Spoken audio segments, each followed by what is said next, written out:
JNTV Show.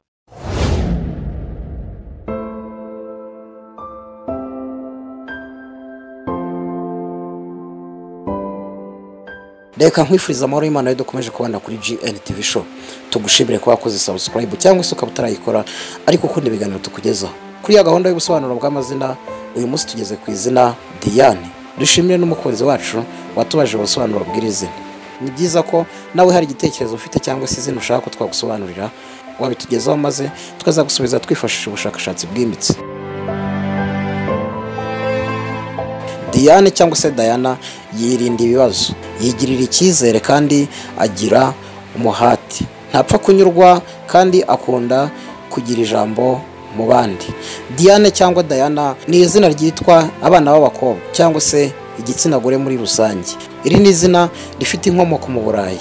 Tugenekereje rifite ubusobanuro bw'ibifitanye isano n'Imana cyangwa se ibikomoka ku Mana. Ibi ahanini bituruka ku mateka y'ikigirwamanakazi cyitwaga Diana, Imana y'ubuhigi. Iri ni izina ryaje ku rutonde rw'amazina 200 yagarutse cyane yiswe abana b'abakobwa bavutse mu mwaka 1930 muri Leta Zunze Ubumwe za Amerika. Iri zina kandi riza ku rutonde rw'amazina 100 yitwa abana benshi ku isi. Noneho reka turebere hamwe imiterere ndetse n'ibiranga ba Diane cyangwa se Diana. Diane ni umukobwa uhorana ishyaka, yigirira icyizere kandi akunda ubutabera.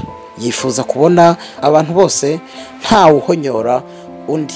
Azi kuzuza inshingano kandi iyo bibaye ngombwa yitangira abandi. Abenshi bitwa izina Diane bakunda ibintu, ibyo abenshi bakunda kwita materialistis. Kuba ari ukuriye abantu bari mu kazi cyangwa se mu ishuri rimwe biramushimisha. Diane ntiwapfa kubona ibimunyuze, mbese guhaza ibyifuzo bye biragoye.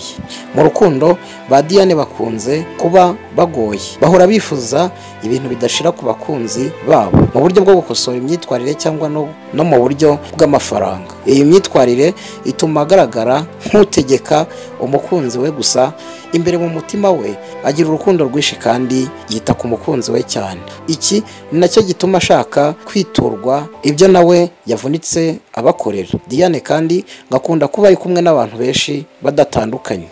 Diane kandi ngo ntiyivanga mu buzima bw'abandi, ntatinda ku myitwarire yabo. Diane mu bwana bwe ngo n'umwana witwara neza, wumvira ababyeyi, akita no kuri barumuna be cyangwa se bakuru be igihe abafite. Noneho reka turebere hamwe ibyo Diane akunda.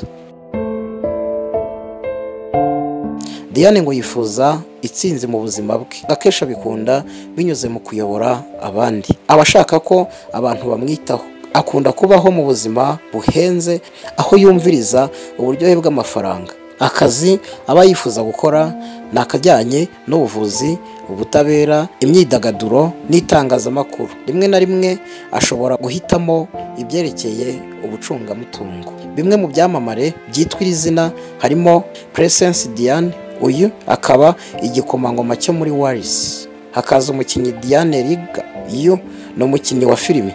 Hakaza Diane Kala, uyu ni umuproducer utunganya umuziki n'umucuranzi wa piano, akaba n'umwanditsi w'indirimbo. Nawe niba hari izina wifuza ko twazagusobanurira, watwandikira hasi hagenewe kwandika ibitekerezo munsi y'inkuru maze tukazagusubiza twifashishije ubushakashatsi bwimbitse. Niba utarakora subscribe kandi kuri buto y'umutuku byanditseho ukurikizaho akamenyetso kameze nk'inzogera, indi nkuru yose tuzakora izajya kugeraho ku gihe. Turagushimiye. Iyi ni GNTV Show, nanjye nitwa Nduwayezu Jean Paul.